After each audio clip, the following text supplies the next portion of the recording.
একটু ধীরস্থিরভাবে করা। আপনাদেরকে একটা হাদিস শোনা যায়, এরপরে আপনারা সিদ্ধান্ত নেবেন রুকুতে দেরি করবেন কিনা।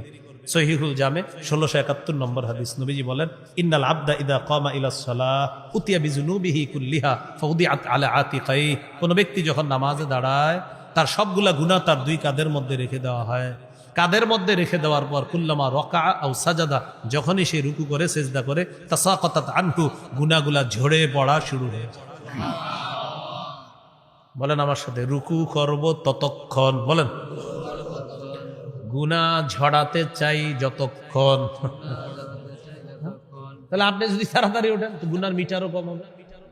যতক্ষণ থাকবেন ঝরার মাত্রা তত বেশি হবে। হ্যাঁ, ইবনে ওমরের বক্তব্য আছে এই ব্যাপারে। আব্দুল্লাহ ইবনে ওমর এক যুবককে নামাজ পড়তে দেখছে, তখন বললেন, আরে তুমি যদি আরেকটু রুকুতে থাকতা, আরেকটু যদি সেজদা করতা। হুজুর কেন? আরেকটু রুকু করতা, আরেকটু সেজদা করতা, তো গুনাহ ঝরার মাত্রাটা আরো বেশি হতো। মনে থাকবিনি? এলো নামাজ কায়েম করা। 3 নাম্বার, খুশু খুজুর সাথে নামাজ পড়া। ছোটবেলা থেকে খালি শুনছি খুশু খুজু। খুশু খুজুর আসলে কি বলেন? খুশু এর সম্পর্ক বলেন কলবের সাথে, খুজু এর সম্পর্ক অঙ্গ প্রত্যঙ্গের সাথে। এটা একটু বুঝেন। আল্লাহু আকবার, নামাজে দাঁড়াইলাম, আমার হাত, আমার পা, আমার কপাল, আমার অঙ্গ প্রত্যঙ্গ আল্লাহর জন্য ইবাদত করবে, আল্লাহকে সেজদা দিবে, আল্লাহর সামনে নত হবে। এটা খুজু। বলেন এটা কি খুজু? হ্যাঁ, কলবের মধ্যে আছে 4টা দোকান, 3টা দোকানেরই অবস্থা এরকম, তাহলে খুশু হলো না। খুশুর সম্পর্ক কলবের সাথে। অনেক সময় অনেকের নামাজ দেখে আমরা কি বলি জানেন? লোকটা খুশু খুজুর সাথে নামাজ পড়ে না। আপনি কেমনে জানলেন?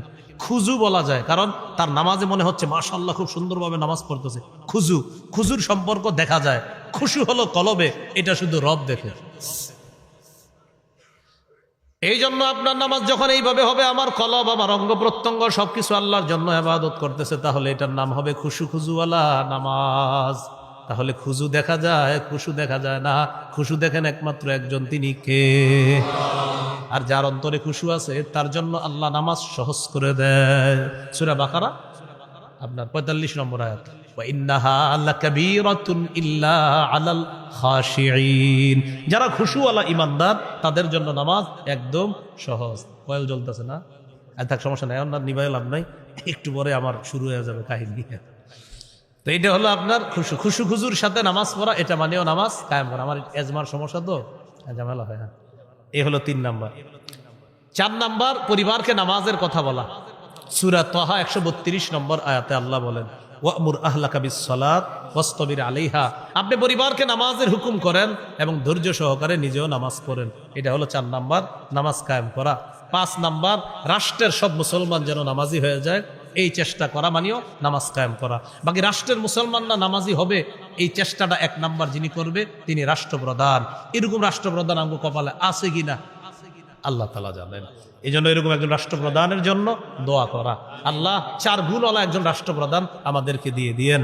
সূরা হজের 41 নম্বর আয়াতে আছে, আল্লাযীনা ইম্মাক্কান্নাহুম ফিল আরদি আকামুস সালাহ ওয়া আতাউয যাকাত ওয়া আমারু বিল মারুফ ওয়া নাহাউ আনিল মুনকার। যাদেরকে আমি রাষ্ট্রীয় ক্ষমতায় বসাই তাদের মৌলিক কাজ হবে 4টা। নামাজ কায়েম করবে, যাকাত প্রতিষ্ঠিত করবে, সৎ কাজের আদেশ করবে, ইউমিনুনা বিল গায়বি ওয়া ইউকিমুনাস সালাহ। এ পর্যন্তই থাক। আল্লাহ তাআলা আমাদের সকলকে সর্বোচ্চ গুরুত্ব দিয়ে যেন আমরা